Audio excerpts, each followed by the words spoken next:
Menyambut Hari Palang Merah Indonesia yang diperingati setiap tanggal 3 September, hari ini saya akan membahas sedikit mengenai aktivitas donor darah.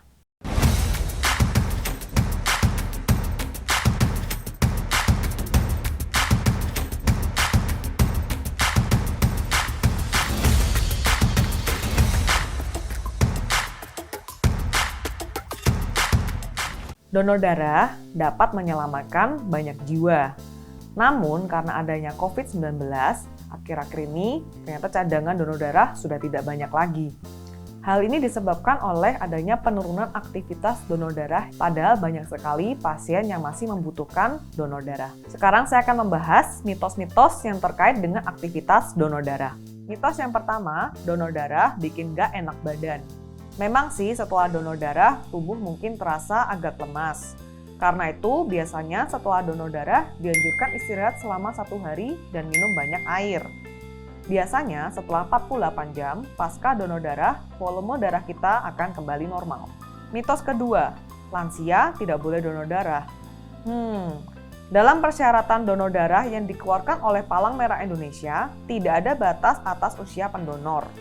Usia minimal untuk melakukan donor darah adalah 17 tahun. Walaupun biasanya kalau lansia mungkin banyak mengidap penyakit akibat penuaan yang menyebabkan seseorang tidak boleh donor darah, seperti jantung, hati, paru-paru, ginjal, diabetes, penyakit darah, epilepsi, maupun kanker. Mitos ketiga, minum obat tertentu bikin kita jadi nggak bisa donor darah. Oke, ini mungkin ada benarnya ya Sobat AI Care. Beberapa penyakit tadi dapat menyebabkan orang tidak boleh donor darah.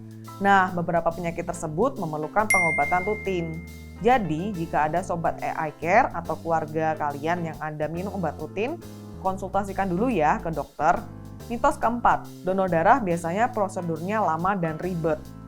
Prosedur pendaftaran memang beda-beda, sesuai dengan tempat donor darah Sobat AI Care. Tapi biasanya waktu donor darah mungkin hanya sekitar 8-10 menit saja. Mitos kelima, donor darah bisa bikin infeksi. Nah ini nggak benar ya Sobat AI Care, karena alat yang digunakan saat aktivitas donor darah semuanya steril dan teknik yang digunakan juga steril. Mitos keenam, donor darah prosedurnya sakit. Siapa sih yang nggak sakit kalau ditusuk jarum? Memang benar sih kalau ditusuk jarum pasti sakit ya, tapi cuma sebentar aja. Nah kalau kata orang tua tuh katanya kayak digigit semut rasanya. Setelah donor darah pun mungkin beberapa orang dapat menimbulkan memar di lokasi pengambilan darah. Tapi ini biasanya tidak berbahaya dan bisa hilang dengan sendirinya setelah beberapa hari. Mitos ketujuh, donor darah hanya boleh dilakukan 1 tahun sekali. Donor darah ini ternyata boleh dilakukan lagi setelah 8 minggu ya Sobat AI Care. Jadi nggak benar tuh kalau cuma boleh 1 tahun sekali. Kalau Sobat AI Care mau rajin donor darah, mungkin bisa dilakukan selama 2 bulan sekali. Mitos terakhir, kaum vegetarian tidak akan pernah bisa donor darah.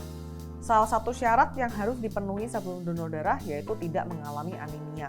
Pada orang yang tidak mengkonsumsi daging, dikhawatirkan terjadi anemia akibat kekurangan zat besi.